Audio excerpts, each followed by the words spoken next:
Om Shanti. Om Namo Bhagavate Vasudevaya. Welcome to another Yoga Small Talk, and we continue with 7 minutes Bhagavad Gita a day. We are continuing with chapter 3, the Yoga of Action, where Lord Krishna is telling Arjuna, and through Arjuna, of course, to all of us, how to turn our actions into yoga, or in other words, how to grow through actions. We have reached verse 33, and we will read together.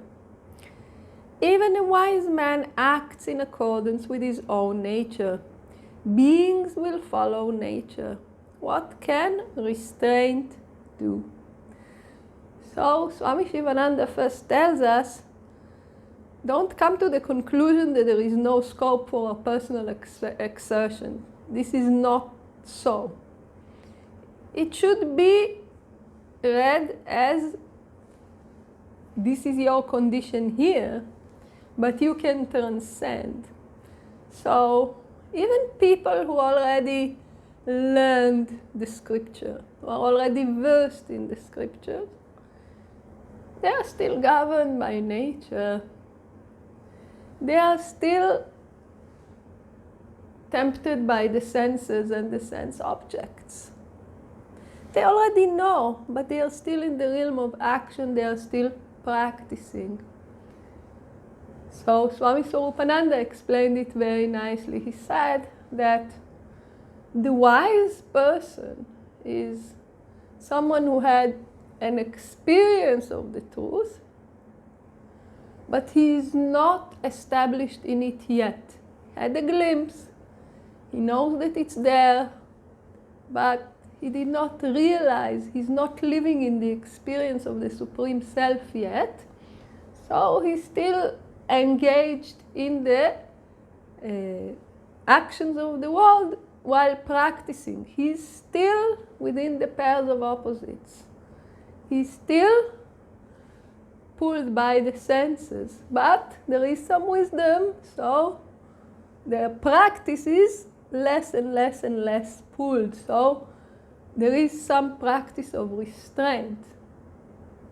The man who is fully realized, man or woman, this is just for convenience, the fully realized person is no longer in this game of the senses and the sense objects. He is no longer identifying himself with this material reality.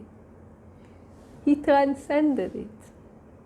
So for him, there is no need to restrain, because what is there to restrain?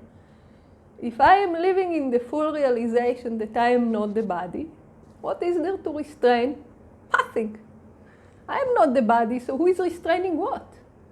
Of course, we saw in the beginning of the chapter they will still restrain. To give a good personal example, it's very important. Otherwise, the whole world will fall into chaos.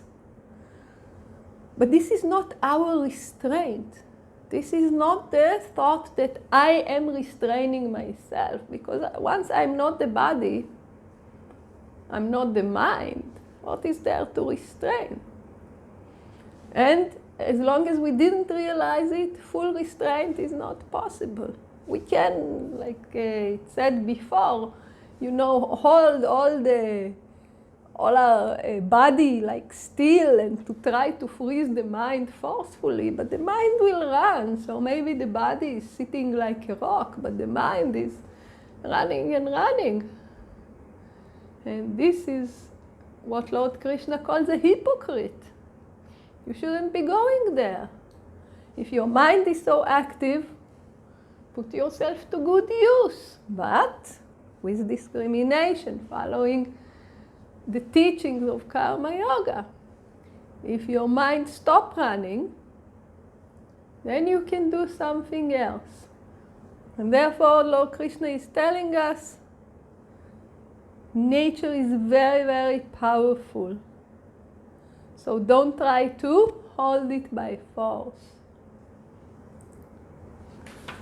And then, in verse 34, it is said, attachment and aversion to the object of the senses abide in the senses. Let none come under their sway, for they are his foes. So how do we avoid acting? We avoid the prompts of the senses. The senses sends us after something to get pleasure, and we say, no, I have discrimination. This will not bring me pleasure. It will bring me some fleeting sensation of joy, which will turn into sorrow. So I need to find another way. I am no longer completely in the hands of the senses. I am running the show now with discrimination, with spiritual knowledge. Swami Shivananda tells us, each sense has got attraction for a pleasant object and aversion for disagreeable object. We know that. Things we like to smell and not, things we like to taste or not, things we like to see or not, things we like to hear or not, and things we like to touch or not. So we know that this is how it works. If one controls those two currents, this attachment and aversion, like and dislike, he will not come under the sway of those two currents, understanding, okay, maybe it's unpleasant, but this is what needs to be done now. And maybe it looks pleasant, but I know where it will take me, so I'm not that tempted. Here lies the scope for personal exertion. And this, when we understand this, we can start to strive to make the effort. And this will take us even closer to being really without action, because remember, the senses, as the gunas, the senses moves amidst the gunas and sense objects. This is the highest discrimination. So we need to take a step back and say, okay, but I can still run this show. I can practice discrimination, and this is the encouragement here. And this topic will be concluded in the next verse, we will see in the next video. So please join us. Om Shanti.